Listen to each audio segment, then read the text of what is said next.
Assalamualaikum warahmatullahi wabarakatuh. Waalaikumsalam warahmatullahi Waalaikumsalam wabarakatuh. warahmatullahi wabarakatuh. Yang terhormat kepada Ibu dosen pengampu Yanuarti Petrika SGZ MPH dan teman-teman yang saya banggakan. Pada kesempatan kali ini, saya Putri Indah Lestari selaku moderator akan mempresentasikan penata laksanaan asuhan gizi, HIV, dan AIDS bersama teman-teman saya. Yang pertama ada Putri Nur. Silakan perkenalkan diri. Terima kasih telah memberikan tempat saya untuk memperkenalkan diri. Perkenalkan, nama saya Putri Nur Masito. Di sini saya sebagai penyampai materi. Kemudian ada Putri Septi. Perkenalkan, nama saya Priseti Anggraini. Saya sebagai penanya. Lalu ada Patria. Perkenalkan, nama saya Patria, saya sebagai pertanya. Ada Rahma Ityani. Perkenalkan, nama saya Rahma Etiani sebagai yang menjawab pertanyaan. Dan ada Rani Angelian. Perkenalkan, nama saya Rani Angelian. Di sini saya sebagai penjawab pertanyaan. Baiklah, mari kita mulai. Kepada Putri Nur Masito, waktu dan tempat saya persilakan.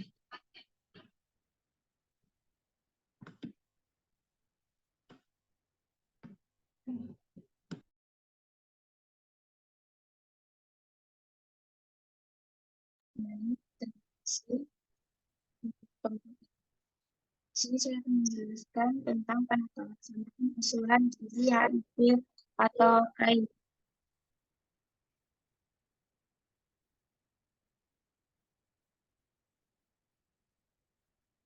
Pengertian penyakit HIV atau AIDS. Penyakit HIV atau AIDS merupakan penyakit yang berbahaya yang disebabkan oleh virus.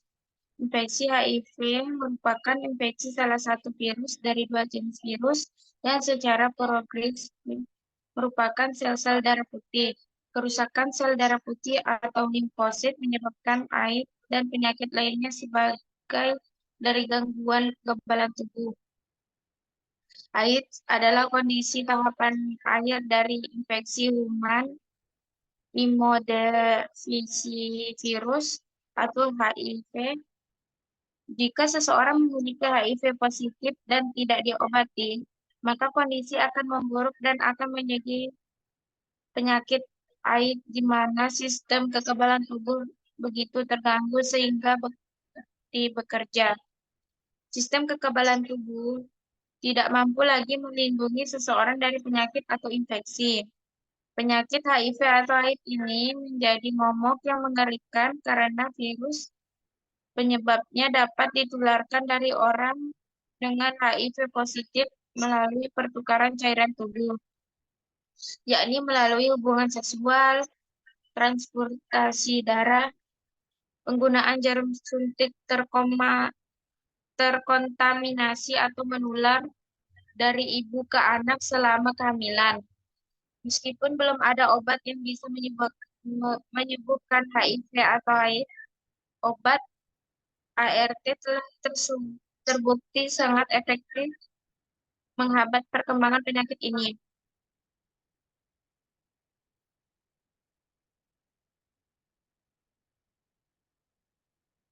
Adapun tujuan umum diet penyakit. Pertama itu memberikan intervensi gizi secara cepat dengan mempertimbangkan seluruh aspek dukungan gizi pada semua tahap ini penyakit infeksi HIV.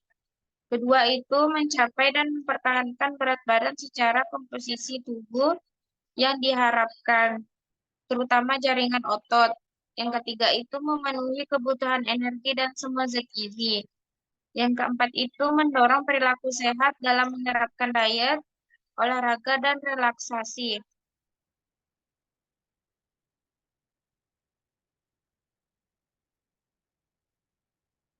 Adapun syarat diet penyakit HIV atau AIDS. Yang pertama itu energi tinggi, yang kedua itu protein tinggi, adapun lemak cukup yaitu 10-25% dari kebutuhan energi total. Adapun vitamin dan mineral tinggi yaitu 1,5 kali atau 150% dari AKG yang dianjurkan. Adapun serat cukup yaitu digunakan serat yang mudah dicerna. Cairan yang cukup sesuai dengan keadaan pasien. Elektrolit, bentuk makanan dimodifikasi sesuai dengan keadaan pasien. Makanan yang diberikan dalam porsi kecil dan sering. Hindari makanan yang merangsang pencernaan baik secara mekanik, termik, maupun kimia. Diet haid diberikan pada pasien akut setelah terkena infeksi HIV, yaitu kepada pasien dengan 1. Infeksi HIV positif tanpa gejala. Yang kedua itu infeksi HIV dengan gejala misalnya panas lama, batuk, diare, kesulitan menelan, sariawan, dan pembesaran kelenjar getah bening. Yang ketiga itu infeksi HIV dengan gangguan saraf. Yang keempat itu infeksi HIV dengan TBC 5, infeksi HIV dengan kanker, dan HIV wasting syndrome. Adapun 3 macam diet AIDS yaitu diet haid 1, 2, dan 3. Yang pertama itu diet haid 1. Diet 1 diberikan kepada pasien infeksi HIV akut, yaitu dengan makanan cair oral. Bisa dilihat pada tabel bahan makanan tersebut.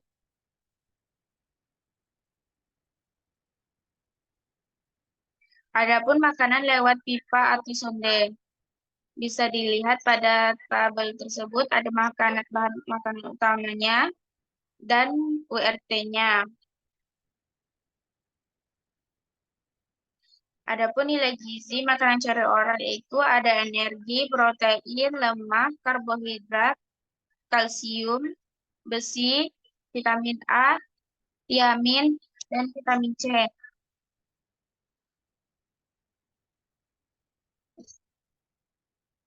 Adapun pembagian makanan sehari makanan cair oral itu dari pukul 6, pukul 7, pukul 10, pukul 13, pukul 4, pukul 8, dan pukul 9 malam. Adapun diet AIDS yang kedua itu diberikan sebagai perpindahan diet AIDS 1 setelah tahap akut teratasi. Bisa dilihat makanan sehari oralnya itu pada tabel tersebut. Adapun nilai gizi dari makanan sehari oral yaitu ada energi, protein, lemak, karbohidrat, kalsium, besi, vitamin A, tiamin, dan vitamin C.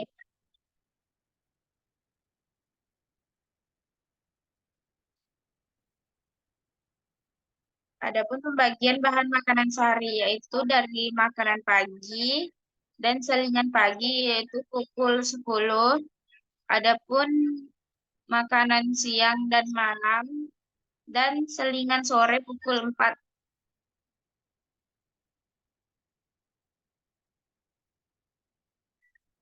Adapun diet AIDS juga diberikan sebagai perpindahan dari diet 2 atau kepada pasien dengan infeksi HIV tanpa gejala.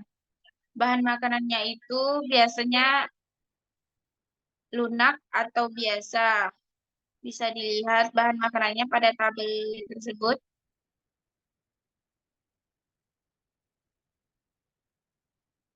Adapun nilai gizi dari makanan biasa atau lunak,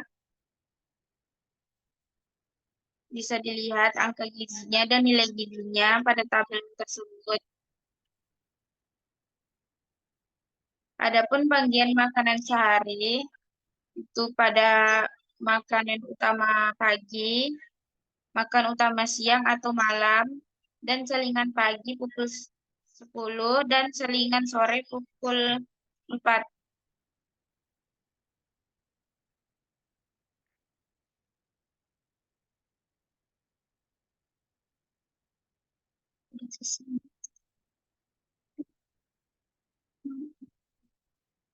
Bahan makanan yang dianjurkan atau tidak dianjurkan itu pada sumber karbohidrat, bahan makanan yang dianjurkan itu sebuah makanan yang tidak dianjurkan. Bisa dilihat bahan makanan yang dianjurkan dan tidak dianjurkan pada tabel tersebut. Dan adapun bahan makanan yang tidak dianjurkan pada sayur, buah-buahan, bumbu, dan minuman. Sekian, terima kasih. Tutup presentasi saya. Saya serahkan kepada moderator.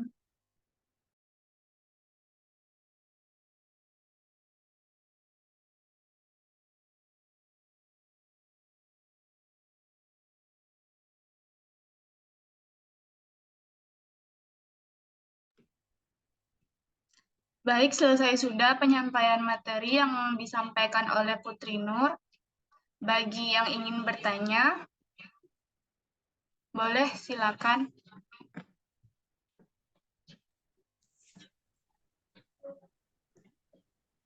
Izin bertanya, Izin Kak. bertanya, Kak. Ya, silakan.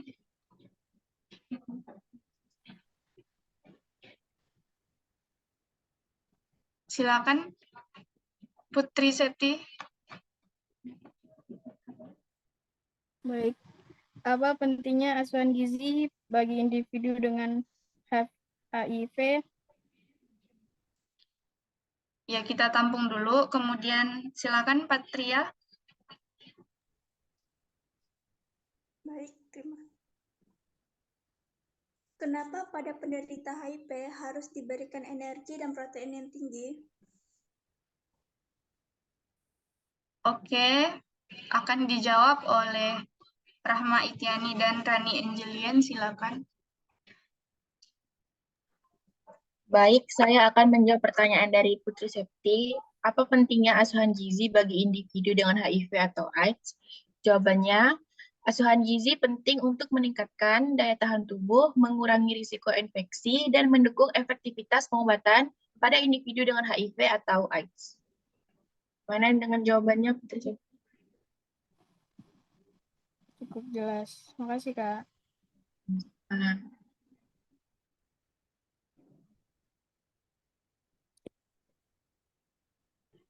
Silakan. Selanjutnya, ya, menjawab pertanyaan dari Patria.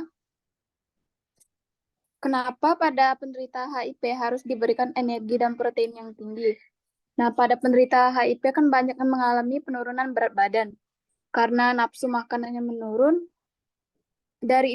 maka dari itu ditekankan mengkonsumsi tinggi protein dan energi. Yang pertama pada energi tinggi, yang digunakan untuk mengopsikan penurunan berat badan dan meningkatkan metabolisme ODHA akibat infeksi. Nah, sedangkan pada protein tinggi berfungsi memelihara dan mengganti jaringan sel-sel tubuh yang rusak.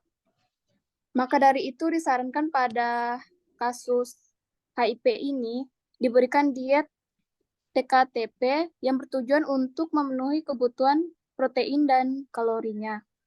Penambahan berat badan sehingga mencapai normal, mengalami terbentuknya sel-sel baru di dalam jaringan tubuh sehingga mencegah dan mengurangi kerusakan jaringan. Apakah bisa dimengerti, Patria? Sudah, terima kasih. Ya. Baik, terima kasih. Apakah ingin bertanya lagi? Izin bertanya, Kak. Iya, silakan.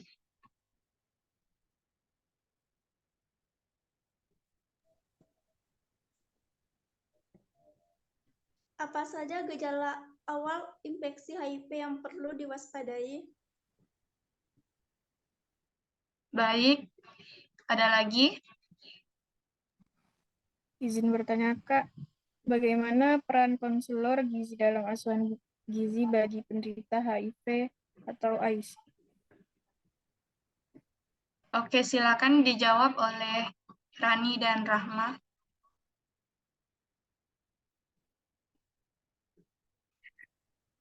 Menjawab pertanyaan dari Patria tadi, nah apa saja gejala awal infeksi HIV yang perlu diwaspadai?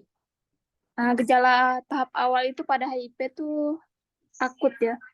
Nah, beberapa orang yang terkena infeksi virus HIV ini mengalami penyakit yang mirip seperti flu 2 hingga 4 minggu. Nah, setelah virus memasuki tubuh, penyakit ini mungkin berlangsung selama beberapa minggu dengan tanda gejala lainnya, yaitu demam, sakit kepala, nyeri otot, sendi, ruam, sakit tenggorokan, dan luka mulut yang mengakibatkan pembengkakan kelenjar getah bening, terutama di leher, diare, penurunan berat badan, batuk, keringat malam. Gejala tahap selanjutnya yaitu HIV akut, HIV kronis. Sekian. Apakah bisa dimengerti, Patria? Cukup dimengerti. Terima kasih ya.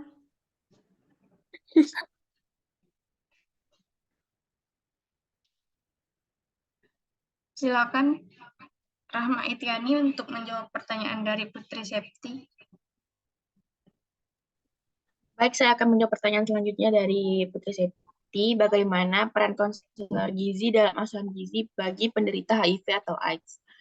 Untuk jawabannya, konselor gizi membantu merancang rencana makanan yang sesuai, lalu memberikan edukasi tentang pentingnya nutrisi, dan memberikan dukungan psikologis untuk meningkatkan kualitas hidup penderita HIV atau AIDS.